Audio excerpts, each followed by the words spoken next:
News 2's Bess Casserleigh in the newsroom tonight with more on this possible home invasion.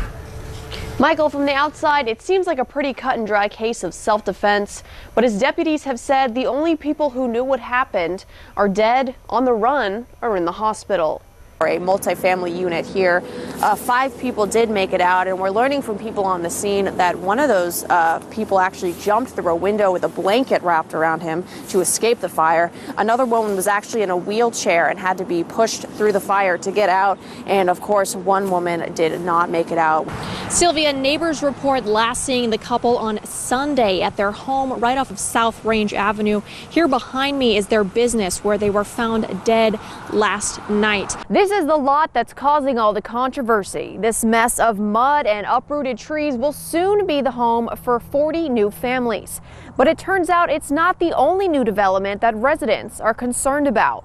So anyone living on roads nearby this area like Alligator Bayou or anyone off of Bluff Road is going to have to take a major detour to get to I-10 when they would usually just turn left out of their neighborhood. They now have to go right and go down a few miles. We're going to see just how long it takes. Sylvia, it's been about a year since Breck voted to keep the zoo where it is and move forward in the process to completely reimagine it. Today they had one of 2 meetings asking the public what they want to see in the zoo. And I want to show you guys this. This is kind of what they're using to gauge the public's interest. Michael, it's been 315 days since construction on the library basically stopped, and it hasn't moved very much since then. Getting at least 1,500 more signatures than they needed, so a lot of people were in favor of it. We'll have more coming up at 5, but for now, reporting in the future possible city of St. George, Bess Casserleigh, WBRZ News 2. Michael, there are 2 roundabouts in Walker. The problems are happening on this southern roundabout here when traffic on I-12 backs up as they wait to get onto the roundabout. Now DOTD is trying to fix it. Police arrested a drunk driver after he struck and killed a pedestrian on the interstate earlier this morning. They're usually called the Boys in Blue, but the Baker Police Department has 1 lady on the scene, changing all of that. Harsh criticism of LSU's administration continues ahead of tonight's matchup with Vanderbilt in the PMAC. A win gives LSU men's basketball its first SEC title since 2009. 16-year-old Hunter Ernest describes the morning he found out that his brother Tanner, sister Summer, and father Billy had been murdered. Before that, we were happy. And then the police told my mom to sit down, and they told her what had happened. And she was broken. We were broken. He says he knew who did it immediately. He was the first thing that popped in my head.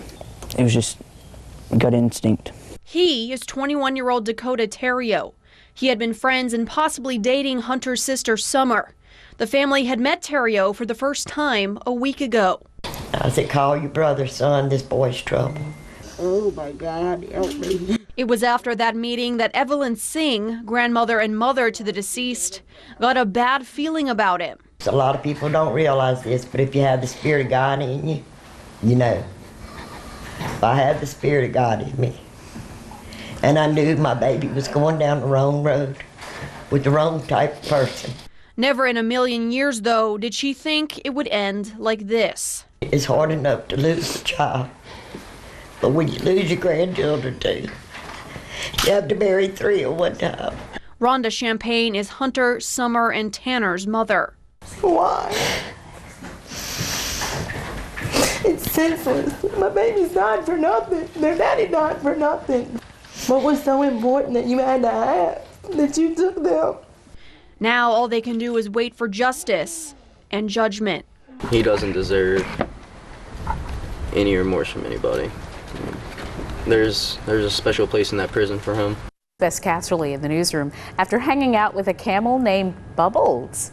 Although it's ironic that this happened on a Wednesday, it turns out Bubbles the camel actually escapes a lot. It's not an animal you'd expect to see roaming the streets in Livingston Parish. I would imagine that if somebody went home and told their wife that they saw a camel walking down the street, they'd probably think that they had been drinking or something. But it happens a lot here on Buddy Ellis Road. She seems to have figured out how to untie her knots on her gate. One neighbor was on his way to work when he snapped this picture asking, "Is this real?" It's since been shared more than 1,000 times, so we had to meet this hump day Houdini. Do you have anything to say, Bubbles?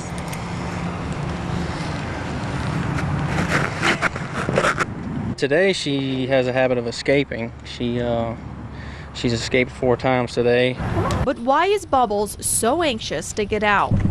There you go, girl. That's a good girl. She likes to come get graham crackers at my house. She's been doing that since she was born. The family has had Bubbles since she was a 6-week-old calf. Now at nearly 1,000 pounds, she's developed a taste for sweets. Graham crackers and vanilla wafers. When she's not escaping, Bubbles is a busy lady, attending parties and doing charity work. She uses her for Dream Day Foundation type stuff, St. Jude type stuff, charity. That's really all she does with her is charity type stuff.